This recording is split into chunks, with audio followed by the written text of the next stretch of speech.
Welcome back to Supply Chain Secrets. And this week we're talking again about inventory management because it's a critical aspect of getting your supply chain and logistics really humming. And joining us again today, we've got Melanie Genford, who's one of our senior managers here at Logistics Bureau. Welcome again, Melanie. Thanks for joining us. Thanks, Rob. So Melanie's a real guru on inventory management, leads all of our major inventory management projects. So we're going to pick her brains a little bit and get some tips on how we can do it all better. So we're going to look at things like, why inventory management is so important, the impact on service, obviously, but we're going to dig into some of the more foundational issues as well. So, Melanie, maybe we could talk about sort of 3 or 4 key aspects that we've found over the years are really important for our clients to get right. And we've talked about this in our other videos, but I think we should just reiterate again SLOBEX, what it is and why it's so important to get a handle on it. Yeah, thanks, Rob. So SLOBEX is slow-moving, obsolete, and excess stock, and it's really a symptom of an opportunity for companies to improve their inventory management. So what we typically find is that if there are opportunities for improvement, a company will have a reasonably high level of SLOBEX inventory in their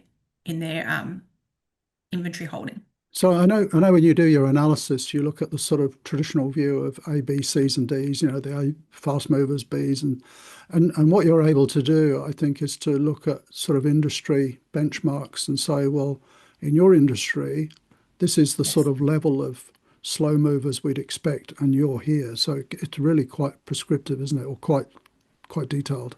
It is detailed. Yes, we always look at it from a bottom-up perspective. And it's interesting that when you do this analysis across different industries, you will find that different industries will have a different benchmark of SLOBEX stock and even inventory turns. So, for example, in a fast-moving consumer good supply chain, we would typically want to see less than 3% SLOBEX inventory because the stock there has to move very fast through the supply chain. Whereas if you're doing doing the analysis on an MRO supply chain, like a mining company or any those types of maintenance repair operation supply chains, we would expect a higher level of SLOBEX or slow-moving stock because in those supply chains, they have to hold critical spares, insurance spares. Stock is held for a lot longer. So it's definitely not a one analysis. Yeah, so there was an interesting point that came up in a meeting with a client recently, and obviously we can't sort of go into details for confidentiality, but the question was posed, which I thought was a fantastic question. In this sort of analysis, do you ever find that you're working with an organization and they're not holding enough inventory? I do, yes. Yes, definitely. So when I do the inventory analysis, as I said, I do it from a bottom-up perspective. So looking at the inventory at each SKU and location level. And when we model the optimal inventory, we typically will find there's going to be stock in C's and D's, which are the slow-moving, the SLOBEX stock. But we can also find that there will be SKUs or ranges of products where you're not holding enough stock. And it's always interesting that as part of my analysis, I also look at product availability. And so often we would find that the SKUs that, if there's a large number of SKUs that are not holding enough, that we don't have enough inventory, it's reflected overall in the product availability and also in when talking to clients on their experience. If they're having a lot, they will be able to, typically they verify, yes, that's exactly what we're experiencing in real life. So it's really cool because the numbers match up to real life Yeah. experience. No, you've been able to give some great direction to clients over the years on that, and it's the impact on the bottom line because it's I think so many people focus on the slow end of the tail of SKUs, but not enough sometimes on the front end, and particularly in businesses where maybe there's a lot of promotional stuff, or we work with a lot of clients who have very high seasonality, and you've really got to get good forecasting and get the levels of inventory up, haven't you?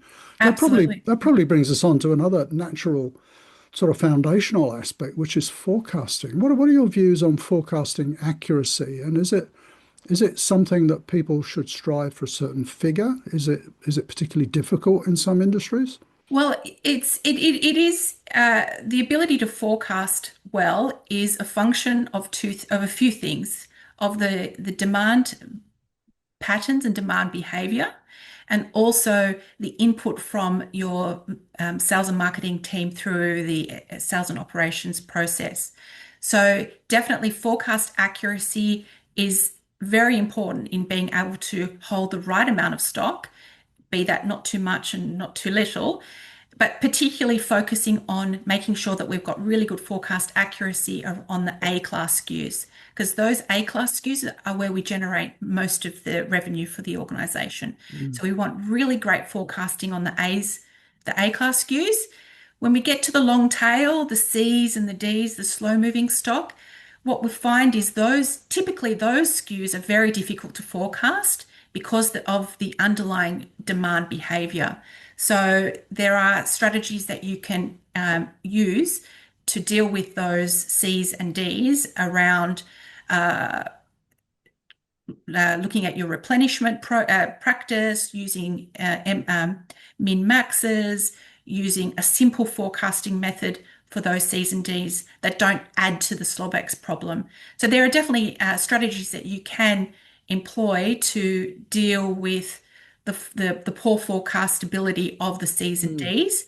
And then we want to focus all our energy on getting the forecast of the A class SKUs right, because as I said, that's where we create most value in the organization. Yeah, I've seen you do that so many times. I mean, that's pretty magical. Maybe we need to do a more detailed video of that. If you're interested in seeing how Melanie does some of that, do comment down below.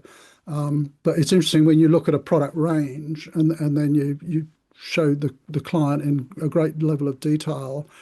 These ones you should really be able to forecast, and you Mm. must because of, their high sales or whatever.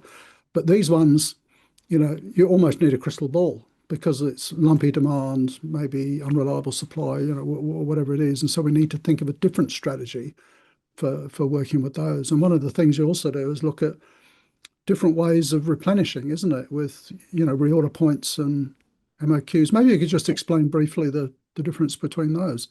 Yeah, so we model many different replenishment methods. So we model using an economic order quantity. So that's replenishing quantities that balance the inventory holding cost and the cost of placing the orders. So that's the typical standard of this is the amount of stock you should replenish each time. We also look at period order quantities. So if we were to replenish on a monthly, bi-monthly, or quarterly basis, so that's a very common way of how people Mm. typically will plan their replenishments. And then, of course, as impacts what also impacts how much you have to order each time is the minimum order quantities Yeah. as well. So that can sometimes push up your inventory, and definitely we need to take that into consideration when we're doing the detailed analysis. So let's just pick on that one for a minute, that minimum order quantity, because we're based in Australia. We work with companies all over the world, but a large proportion here in Australia. And of course, we're kind of at the bottom end of the world and at the end of a long supply chain with long lead times. And so many of our clients, suffer from this minimum order quantity issue and long lead times. But I suppose what you're saying is that for the right products, it's okay to have a pretty high inventory level to, if they're important products to have in the range.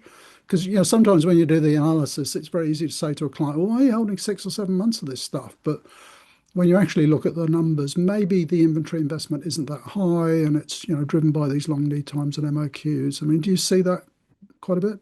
Yes, definitely. So we definitely see that, and it's all Mm. about evaluating like the total cost of holding Mm. the inventory, how Yeah. important it is to the whole product range. What about there's been some interesting work recently that I've seen you do on the network and how inventory is deployed across the network. What are your thoughts on some of the things that people tend to get wrong there? In terms of it could be deploying the whole range everywhere or not enough, or what are you seeing? Exactly. Yeah. So it's very common for people to deploy all SKUs, or to offer all SKUs at all warehouse locations. And obviously that means you'll be holding safety stock at each location, which can increase your overall inventory, particularly for the C's and the D's, the slow moving stock. So one strategy that may be deployed is to only stock the A's and B's out in the network and centralize the stock of the C class SKUs in one location. And that has a couple of benefits. It means that you're pooling your inventory, you're not holding safety stock everywhere. So your overall inventory will come down, and you're not using up warehouse, you're not using the clogging up warehouse the space, warehouse. Yeah, clogging up the warehouse.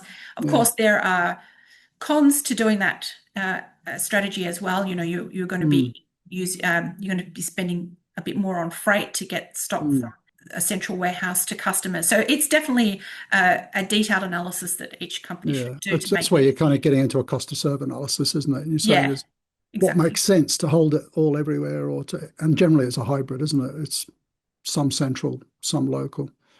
It's funny. I was talking to a company recently where the MD was convinced that they didn't need stock in all of their branches all over the country. He said it's just for people to come in and look at. We can supply everybody out of the central warehouse because of the customer service offer and the lead times and things. So one of the things we haven't talked about is supplier reliability. And again, I suppose that's a concern because here in Australia, particularly, we have long lead times. What do you think are some of the things that people get wrong with that, or things that they could improve? Yeah, so it's very important that planners and inventory managers look at the planned lead time that you've got in your system and compare that to what's actually happening. So I always recommend doing a review on that, say every 3 to 6 months to check, okay, we're planning to a lead time of 3 months. Is it taking 3 months for us to get stock, or is it taking longer, or is it Mm, taking less time? So if it's taking longer than 3 months, we definitely, and we're ordering to a 3 month lead time, then we are risking, or we are probably experiencing stock outs yeah, because the stock is just arriving too late. And the corollary of that, if we're planning to 3 months lead time and it's only taking a month for us to get stock, then that's going to be increasing our inventory temporarily in the warehouse too. yeah, So we always want to try and be planning to the most accurate lead time. yeah. Yeah, I've seen you do that recently with a client where I think we looked at they had a lot of suppliers and you picked on some that had the worst lead time reliability, and they were quite big suppliers. So, it wasn't a huge undertaking. It was pick these five and Exactly. really manage them tighter. Well, that's the good thing is that if you know the variability, you can actually quantify what that Mm, impact is on inventory, which mm, allows you to prioritize which vendors we want to mm. try and improve the lead time Yeah, reliability. It's not just it's sometimes it can be a bit overwhelming if you have to think, oh, yeah, I've got all of these vendors. But if you can quantify the variability in dollar terms, inventory yeah. dollar terms, and then you can prioritize the main suppliers. That's great. Now I'll put you on the spot here. If you were to give one big tip on how to improve inventory management, or like the biggest mistake that most organizations make, what would it be? For people to go away from this video and sort of say, I'm going to go and look at that. So it's probably sounds a little bit left to field, but my number one thing to improve inventory management overall is to maintain accurate dates on orders, be that purchase orders, sales orders, transfer orders, work orders. If you can maintain accurate dates on all of the orders in your system, the the certainty around the supply chain improves and the firefighting Yeah, decreases. So that would be my one tip. yeah. No, that I can see. I've seen you with a couple of clients over the years tearing your hair out going, the dates are all wrong. How the data's not here. How are we supposed to sort of try and improve what we can't see and what we can't measure? So I think that's a really good one. Oh, that's excellent. Thank you for joining us again, Melanie. So this video is part of a 10-part series. I think I mentioned at the beginning where we're putting weekly videos out on how to save costs in your supply chain and logistics. So as we build up the list, we'll put the links down below. If you've got any inventory questions, do comment down below if you'd like Melanie to get into sort of more detail on a particular area.